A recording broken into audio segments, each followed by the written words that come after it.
Nancy Wake, the woman who became a spy in the Second World War.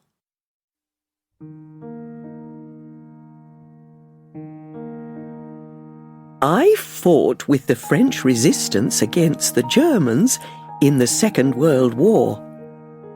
I got weapons for the resistance fighters and helped fighters to escape.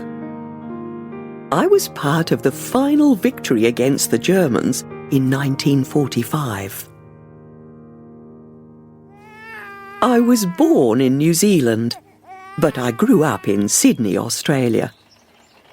When I was 16 years old, I left home and got a job as a nurse in the Australian countryside. In 1932, I received a surprise, £200 from my aunt. It was a lot of money at that time, and I decided to spend it.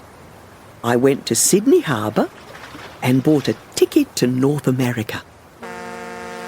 I enjoyed the journey on the ship and then travelled around the USA and Canada. When I wasn't travelling, I worked as a waitress to earn some money. After a while, I moved to Britain. I wanted to work on a newspaper, so I studied to become a newspaper reporter. I got my first job on a newspaper in Paris, where I learnt to speak French. I went to Germany and Austria for the newspaper. I saw the terrible things that Adolf Hitler and his Nazi party were doing in their country. I realised then that the Nazis were very dangerous, and they wanted to rule the whole of Europe. In 1940, the Germans attacked France and occupied most of the country.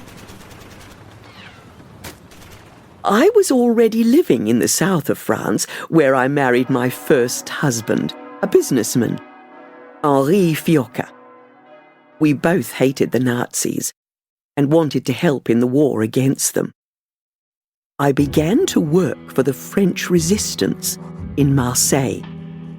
I delivered secret messages to the resistance fighters, and I also helped fighters to escape. The Germans tried to catch me. I used false papers and changed my appearance so they didn't recognize me. In 1943, the Germans caught me, but luckily I escaped. It was too dangerous for me to stay in France. I had to leave my husband and go over the Pyrenees Mountains to Spain. From Spain, I escaped to London and joined the British Army. I was a little surprised when the British wanted me to become a spy. They wanted me to be part of a secret army which helped the French resistance. The training with the British Army was very hard, and I worked night and day to learn the special skills. I learnt how to look after injured fighters. I also learnt to kill. And so, I became a spy and set off on my first mission to France. I arrived in France on the 29th of April 1944. At first, the French resistance didn't believe that I could help them. They didn't think that a woman could be a fighter. A resistance leader told one of his men, "This woman could be an enemy.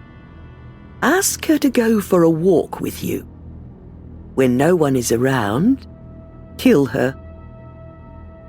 They didn't realize I could speak French. I understood everything. When we went for the walk, I told the man, "If you attack me, I will kill you first." He believed me and took me back to the camp. At last, the resistance allowed me to join them. I got weapons from Britain and also took part in their attacks against the Germans.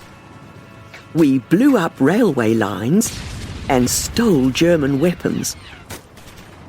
On one occasion, I killed a German soldier. On another, I killed a resistance fighter who was working for the Germans.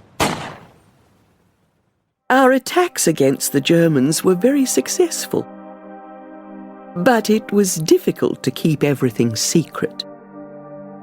Many local people were frightened of the German soldiers, and sometimes they gave the Germans information about our plans. On one occasion, someone told the Germans about our secret radio transmitter. Our radio operator destroyed our codes, so the Germans didn't discover our secrets. I cycled 500 kilometers to get new codes. When German soldiers stopped me, I told them, "I'm going to visit my aunt, who's very ill." After 3 days, I got the codes. Everyone said that I was very brave, but I didn't think about that. I had to do it. It was part of my job. With the new codes, I could send secret messages to Britain. We could receive new weapons and start our attacks again. Our attacks were important. They stopped the progress of around 50,000 German soldiers. These soldiers weren't able to fight the British Army, which was arriving in the north of France. In September 1944, I received orders to go to Paris.